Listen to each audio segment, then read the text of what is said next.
existia nos Estados Unidos. Se vocês verem as propagandas políticas dos anos 90 no Israel, elas são risíveis. Ela é praticamente alguém mostrando santinho, vote em fulano.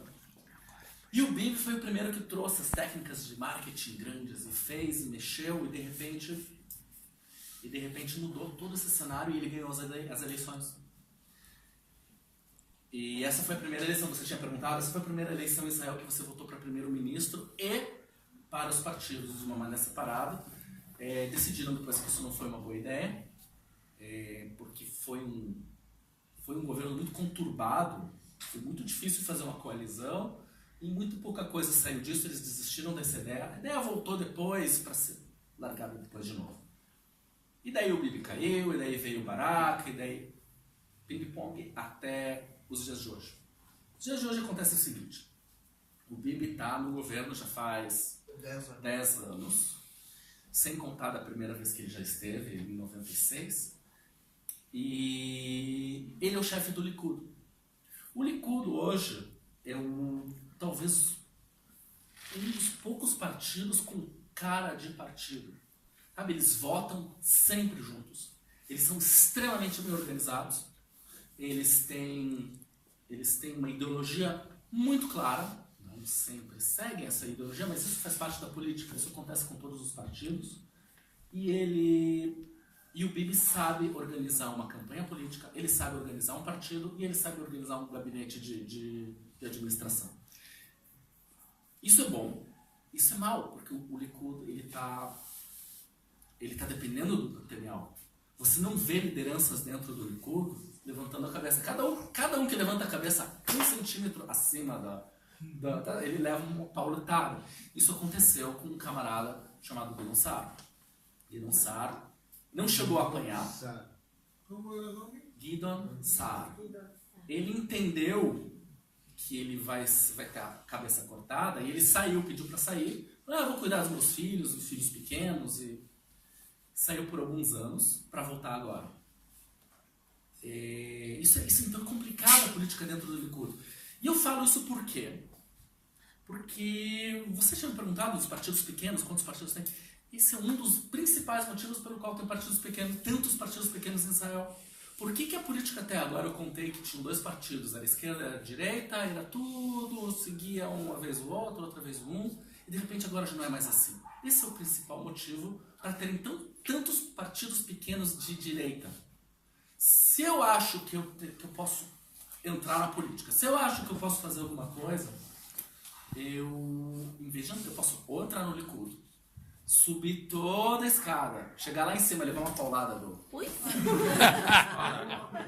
levar uma paulada do Bibi, eu posso fazer efeito dramático. E levar uma traulitada do Bibi, ou eu posso abrir um outro partido e concorrer contra o Likud. E daí fazer uma coalizão com o Likud, como se eu fosse o mesmo partido, mas sem estar debaixo do Bibi. É bem esperto. É o Carlo, né? O Carlão fez isso. A Ayelet Shaked e o Bennett fizeram isso.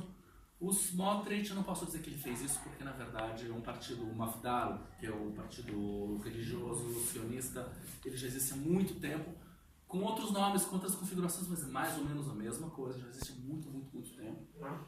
Mas, de uma maneira geral, é isso. O próprio Feiglin, que tem o partido Herut hoje, Zeu, verdade.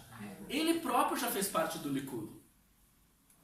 Aliás, ele fez parte do Likud, e os Likud que não gostaram nem um pouco. Falaram assim, ele tá chamando um monte de gente para votar nele dentro do Likud, mas ele não tem nada a ver com o Likud.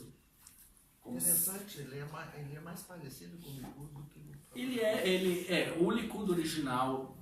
Então esse é um primeiro ponto importante para entender por que tu vê a economia que o Feiglin é uma economia do Bibi, uma economia liberal do Bibi. E o Likud é como se fosse um socialismo da direita.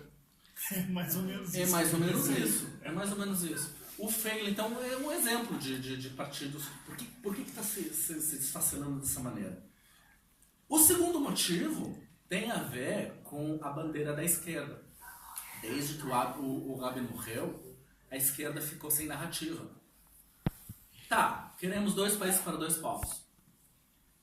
E daí a coisa seguiu adiante, querendo 2 países para 2 povos. De repente você tinha partidos mais ou menos de direita, até mesmo o Likud, até mesmo o Bibi falando, dois países para dois povos. Aí a esquerda olhou para ele, é mais! Dois partidos para dois povos. Daí de repente a esquerda ficou sem ter uma massa, alguma coisa para segurar na mão e dizer, nós somos oposição, nós queremos algo diferente. É verdade, o algo diferente que nós queremos é o igual ao que eles querem. Enfim, ficou complicado para você gerar uma narrativa que ganhasse pessoas atrás de você. E esse é um dos motivos pelo qual a esquerda em Israel está perdendo espaço. O segundo motivo foi a segunda intifada. A segunda intifada foi em 2000. Foi na época que o Ehud Barak, que é do Avodá, ou era do Avodá, era o primeiro-ministro. E foi um trauma para Israel, porque foi muito, muito cruel, foi muito sangrenta mesmo. Eram atentados a cada 2, 3 dias, 20 pessoas, 30 pessoas morriam. E em Tel Aviv, em Haifa, em cidades grandes, em cidades pequenas, não existia nenhum jeito de parar aquilo. Natânia foi o principal. Natânia, aqui perto. Aqui no shopping, na entrada do shopping tem um atentado horroroso. Em Natânia teve um atentado que mudou a história, né? Que foi aquele atentado no Seder.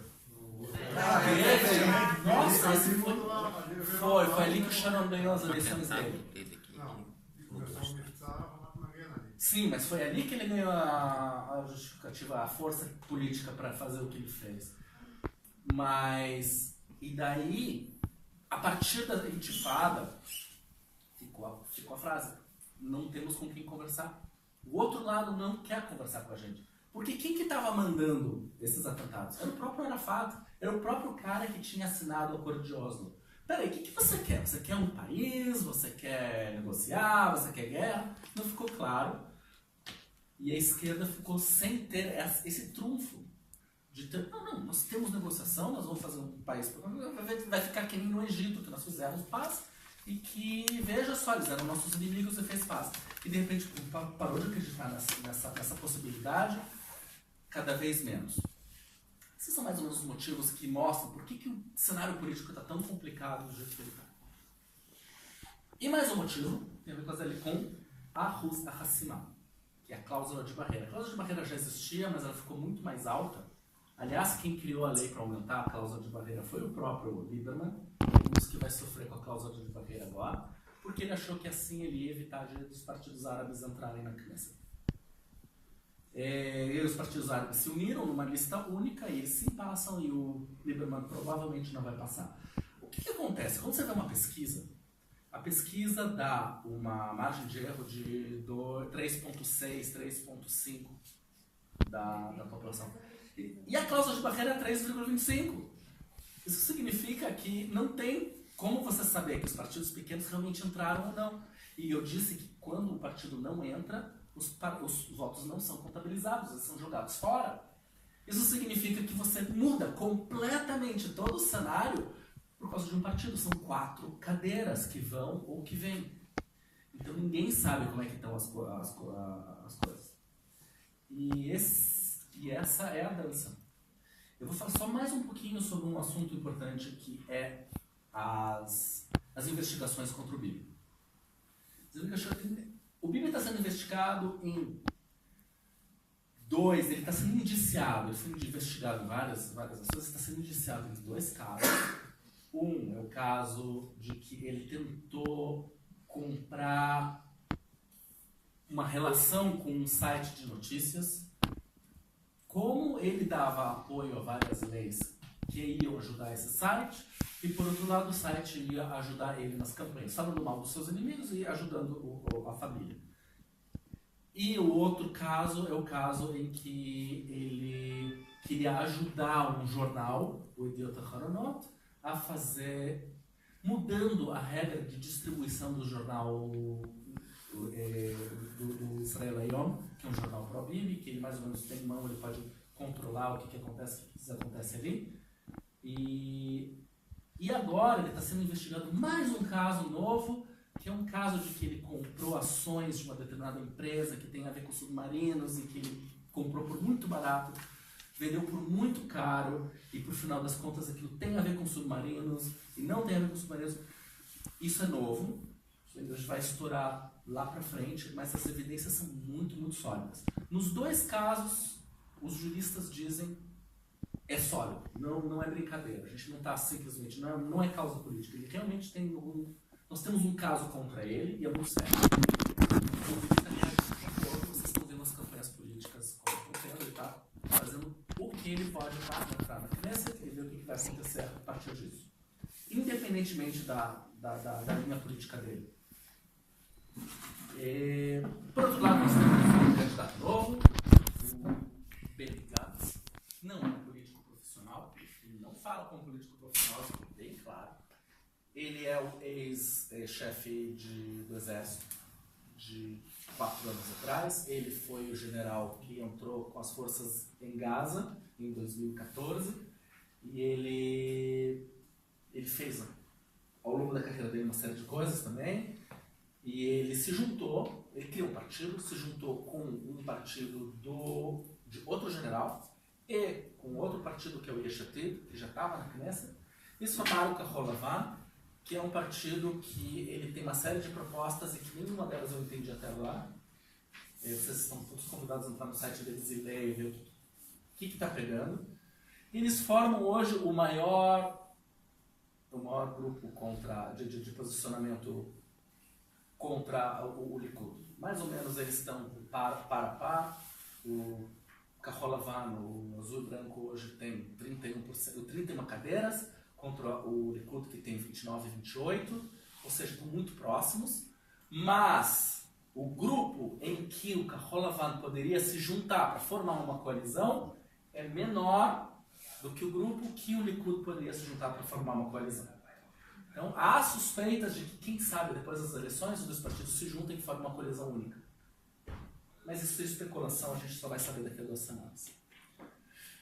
E eu não vou entrar em cada partido, cada candidato, cada pessoa, tudo bem escrito, como eu disse no site do Conexão. Quando eu chegar em casa, eu vou botar os links no Facebook do encontro de cada partido, o trabalho sensacional que o João fez, e explicado, inclusive partidos religiosos, se vocês estão interessados em conhecer, saber de onde eles vêm, para onde eles vão, qual é deles.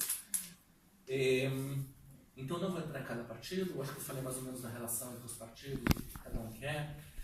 E agora a terceira parte, perguntas, coisas que eu não falei até agora. Não, eu fui sondada por vários Peraí. lados. Bom, eu tenho 2 perguntas que acho que tem muito a ver uma com a outra.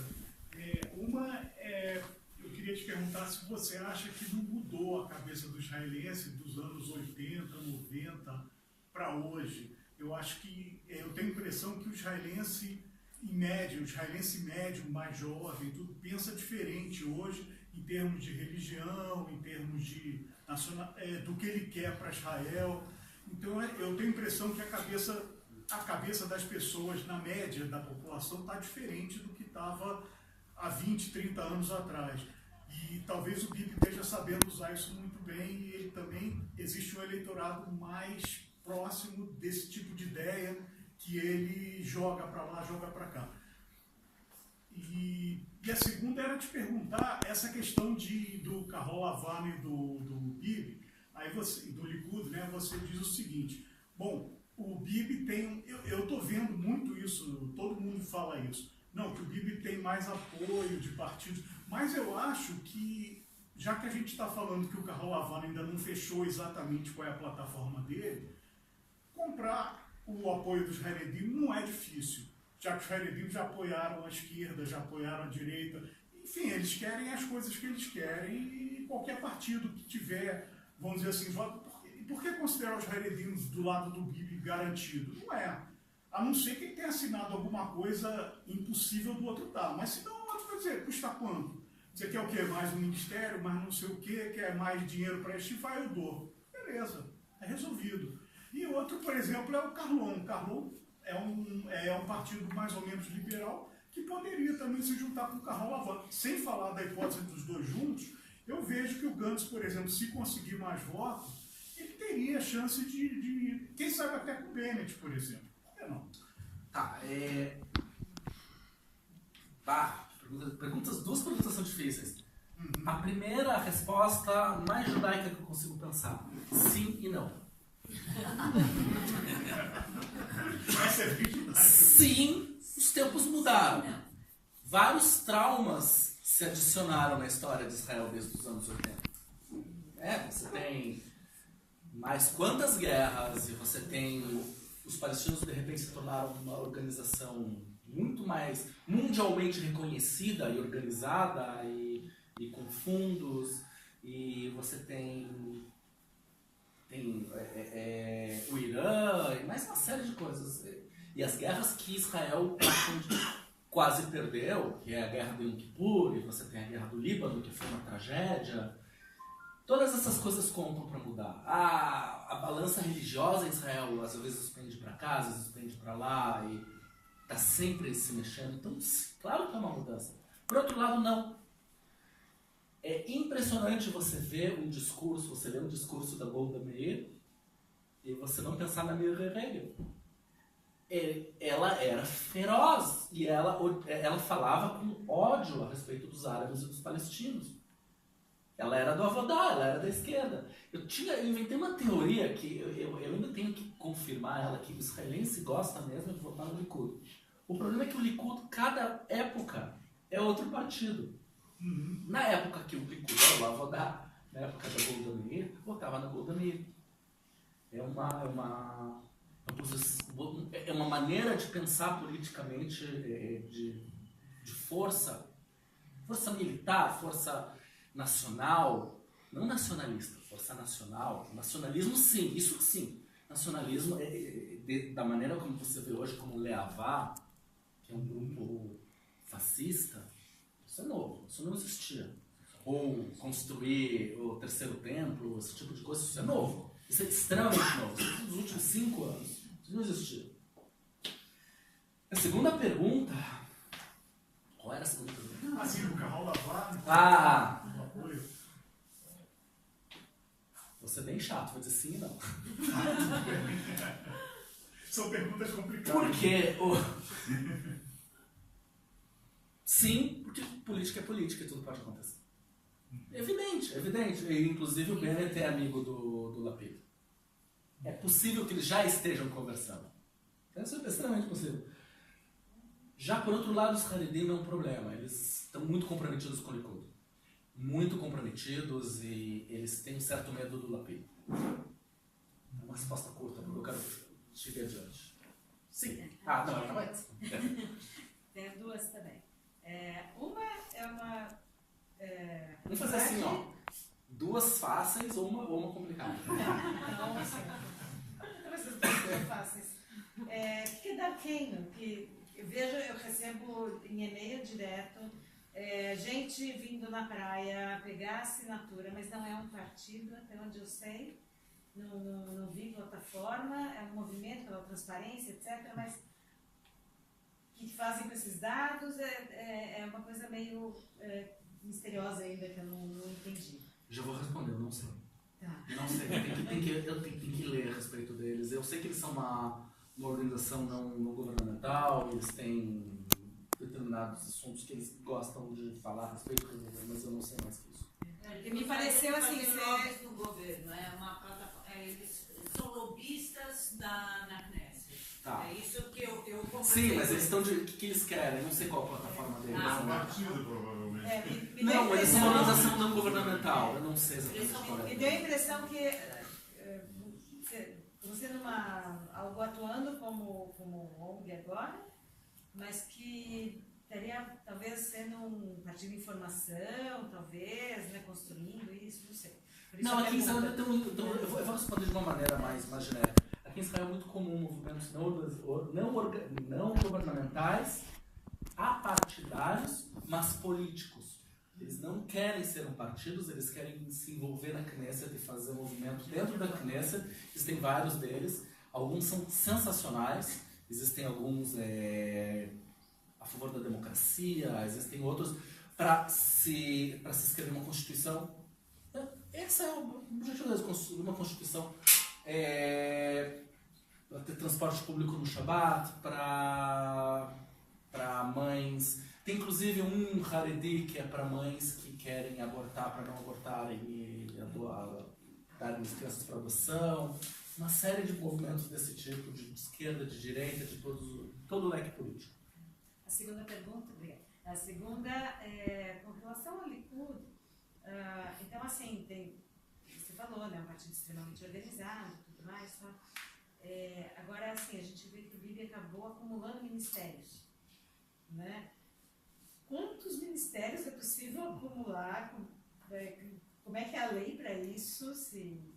A lei não diz, que eu saiba, a lei não diz nada a respeito disso. E assim, apesar de ter essa organização, não pôde indicar um outro ministro? Ele pode, mas se você lembrar o que eu disse, que o Bibi, ele corta a cabeça de qualquer um que se sobressaia. Uhum. Então ele toma lugares muito estratégicos dentro do governo para evitar que alguém levante a cabeça.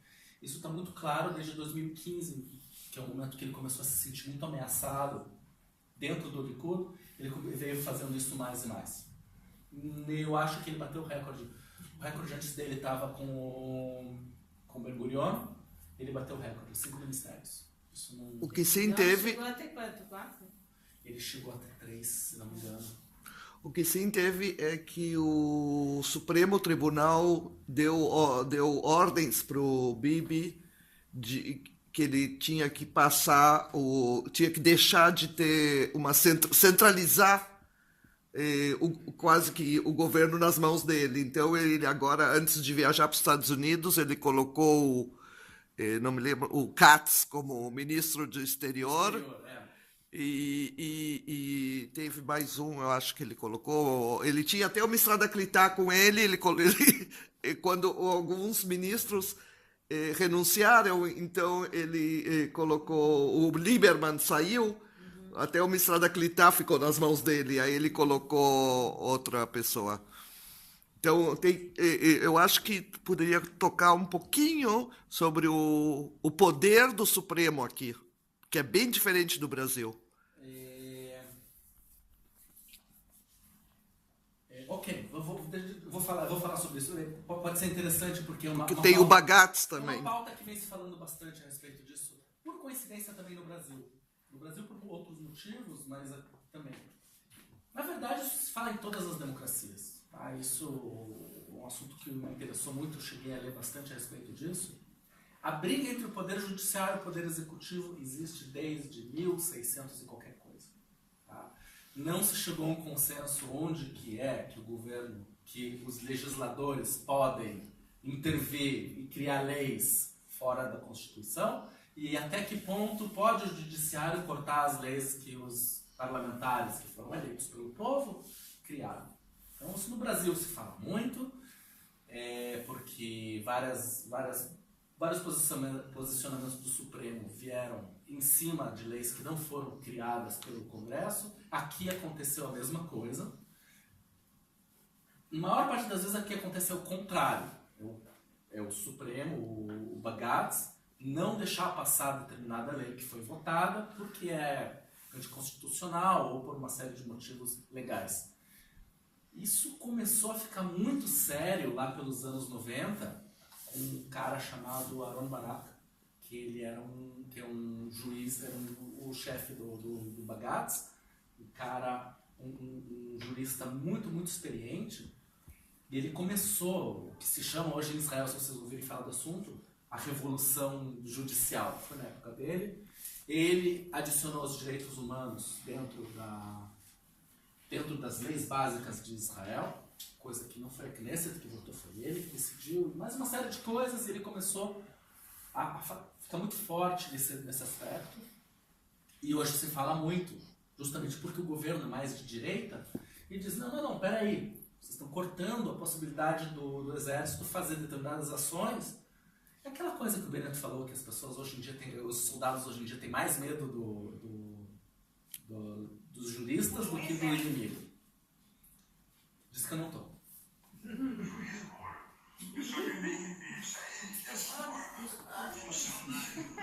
Ninguém tô olhando pra você, não se preocupe. Parede. Eu queria te perguntar uma coisa. Peraí que tá... ele tava com a mão, ele tá com câimbra, coitado. Aqui na frente a gente não Não, tudo bem. Fala. Eu queria saber se aqui em Israel tem alguma dinâmica parecida que aconteceu nos Estados Unidos e no Brasil, de ter um outsider do ambiente político, de ganhar um protagonismo exatamente por não ser praticante da velha política. O próprio do Yeshatid, o próprio Lapid. Pedro. 22 lugares na Knesset, na eleição retrasada. Do nada. Ele não era político. Ele era jornalista. Ele era jornalista. Escritor. Tem algum partido de uma plataforma mais liberal, como um Partido Novo no Brasil, uma coisa nova para... Se bem que aqui tem N partidos, mas... Uma abordagem que tem que diminuir. Eu vou tentar abordar. Ok, eu vou, Estado. com o risco de cometer sérias injustiças e terríveis erros, eu vou tentar fazer um paralelo entre a política brasileira e a política israelense. Não dá para comparar, então por isso que eu vou cometer erros e injustiças aqui. Então, vocês me perdoem e não me contem no Facebook. Foi o Gabriel que disse. Não, peraí. É um exemplo, tá? Ó, vocês que estão vendo, é tudo mentira que eu vou dizer agora. Esquerda e direita. O Brasil tem uma esquerda, tinha uma esquerda eu vou falar depois dos anos 70, tá? Porque antes dos anos 70 uma mudança muito grande. Depois dos anos 70, a esquerda, justamente por causa da ditadura militar, ela sofreu um processo de militante. Ela não podia exercer o governo, então ela militava. Os sindicatos que iam para as ruas, eram ativistas, alguns muito violentos, esse DNA seguiu durante muito tempo. Então, mesmo quando o PT já estava no governo, eles continuavam militando de forma muito, muito contundente a respeito das suas bandeiras. Em parte continuavam governando, em parte militavam e faziam muita coisa. E a direita no Brasil, ela só passou a militar a partir de 2013. Não existia militância da direita. Até hoje não existe uma militância organizada. Tem grupinhos não orgânicos que vêm e vão, e eles não têm uma ideologia muito clara do que exatamente é a direita brasileira. Porque Israel é muito diferente disso. Tá? Os partidos de esquerda e de direita são muito politizados, com um histórico muito forte, sem uma quebra como um regime militar no meio do caminho que mudou tudo.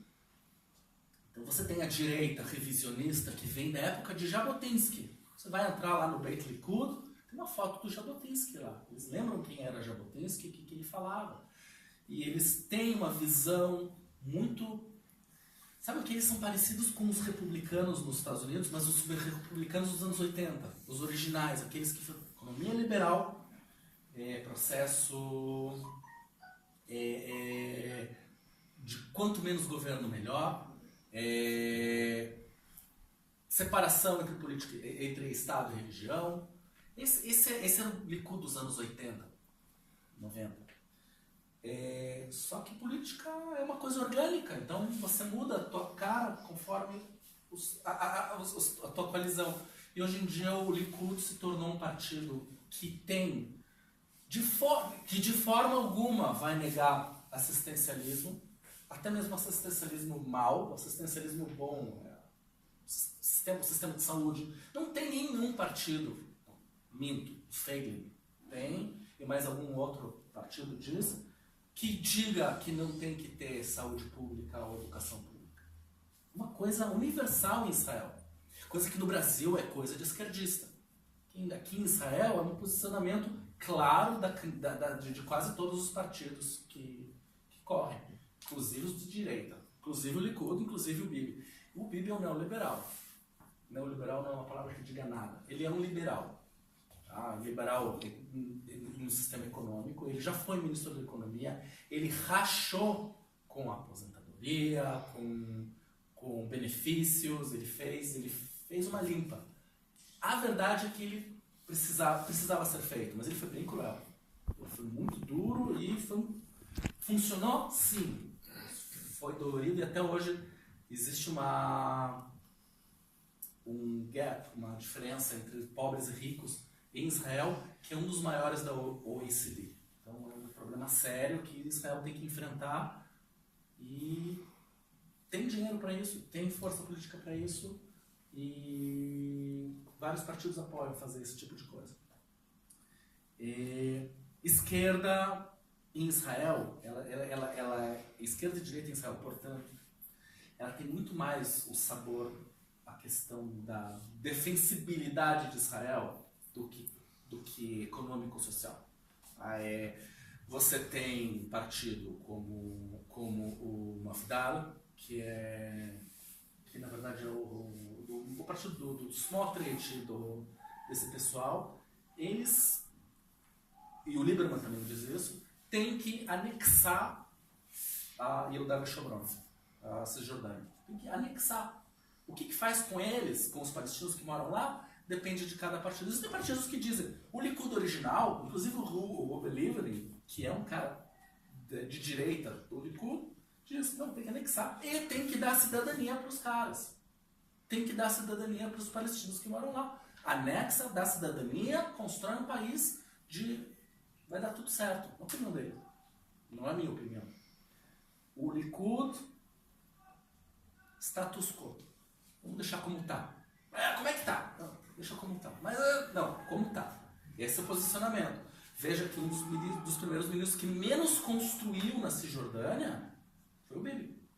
Um que menos construiu. Ele não construiu nenhuma única Itnahalut nova. E ele construiu pouquíssimas unidades de habitação das cidades já existentes. Pouquíssimos. Menos do que o Barak. É impressionante. Então a esquerda fala muito disso. A esquerda fala diferente. O Avodá, por exemplo, fala, temos que negociar. Cara, não sei ainda que nós vamos chegar com essa história. Eu sei que tivemos problemas lá com Arafat, mas não tem outro jeito, cara. A gente tem que negociar com eles. Ficar mandando mala de 15 milhões de dólares para Gaza não é negociar. A gente tem que chegar num ponto em que a gente tem uma troca com eles, mesmo que seja a custo de abrir as fronteiras de Gaza. O mar, não a fronteira com Israel. Saída para o mar é saída para o Egito. O Meretz diz, eles são muito mais radicais em termos disso. Não, tem que devolver tudo. Tem que devolver tudo, tem que tirar todas as todos os assentamentos que estão lá e tem que devolver tudo. Eles são sionistas, eles dizem, não, Israel é Israel, nós somos Israel, mas chega de ocupação, tem que tirar todo mundo de lá. Então é mais nesse nuance de segurança, é menos em termos de controle de arma, globalismo, um monte de assunto que a gente vê no Brasil. Ele tá falando, sorry. A minha pergunta, o contexto dela é até bastante simplista e um pouco ingênua, até por minha falta de conhecimento, tá? Mas eu queria